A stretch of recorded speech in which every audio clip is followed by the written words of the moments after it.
ಎಲ್ಲರಿಗೂ ನಮಸ್ಕಾರ. ನಾನು ನಿಮ್ಮ ಪ್ರೀತಿಯ ನವೀನ್ ಕುಮಾರ್. ಯಾರು ಈ ಕವಡೆ ಶಾಸ್ತ್ರವನ್ನು ಕಲಿಯುವಂಥ ವ್ಯಕ್ತಿಗಳು ದುರ್ಗಾ ದೇವಿಯನ್ನು ಆರಾಧನೆಯನ್ನು ಮಾಡುವಂಥವರು ಈ ರೀತಿಯಾದ ವಿಗ್ರಹಗಳನ್ನು ನೀವು ಇಟ್ಕೊಂಡ್ರೆ ತುಂಬ ಒಳ್ಳೆಯದು. ಕಾರಣ ಏನು ಅಂತಂದರೆ ಇಲ್ಲಿ ನೋಡ್ಬೋದು, ನಮಗೇನಾದರೂ ಒಂದು ನೆಗೆಟಿವ್ ಆಯಿತು ಅಂತ ಅಂದಾಗ ನಾವು ದೇವಿ ಹತ್ರ ಹೂಪ್ರಸಾದವನ್ನು ಕೇಳಬಹುದು.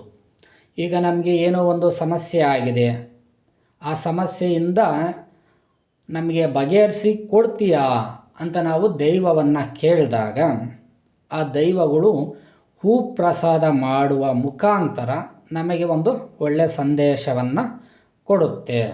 ಈಗ ನೀವು ಯಾವುದಾದ್ರು ಒಂದು ಭಕ್ತರ ಮನೆಗೆ ದೈವವನ್ನು ತಗೊಂಡೋದಾಗ ನಾವಲ್ಲಿ ಹೂಪ್ರಸಾದವನ್ನು ಕೇಳಬೇಕು ಅಂತ ಅಂದಾಗ ದೈವಗಳಲ್ಲಿ ಮನಸ್ಸಿಚ್ಛೆಯಿಂದ ಪ್ರಾರ್ಥನೆಯನ್ನು ಮಾಡಿ ದೈವಕ್ಕೆ ಅವರ ಕೈಯಿಂದ ಹೂಪ್ರಸಾದವನ್ನು ಈಸ್ಕೊಂಡು ದೇವಿಗೆ ಮುಡಿಸಿ ಸಂಕಲ್ಪವನ್ನು ಮಾಡಿಸಿ ನಾವು ದೇವರ ಮುಂದೆ ದೇವರ ಬಲಭಾಗ ಮತ್ತು ಎಡಭಾಗದಲ್ಲಿ ಇಟ್ಟಾಗ ಆ ದೈವಗಳು ನಮಗೆ ಸಹಾಯವನ್ನು ಮಾಡುತ್ತೆ.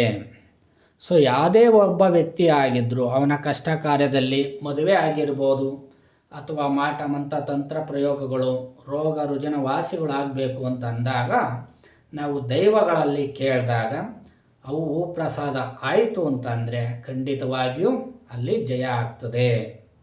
ಸೊ ಈಗ ನೀವು ಇದೇ ರೀತಿಯಾಗಿ ಯಾರೆಲ್ಲ ನನ್ನ ಶಿಷ್ಯಂದ್ರು ಇದ್ದೀರೋ ಸೊ ಅವರು ಈ ರೀತಿಯಾಗಿ ಮಾಡ್ಕೊಳ್ಳೋದು ತುಂಬ ಒಳ್ಳೆಯದು.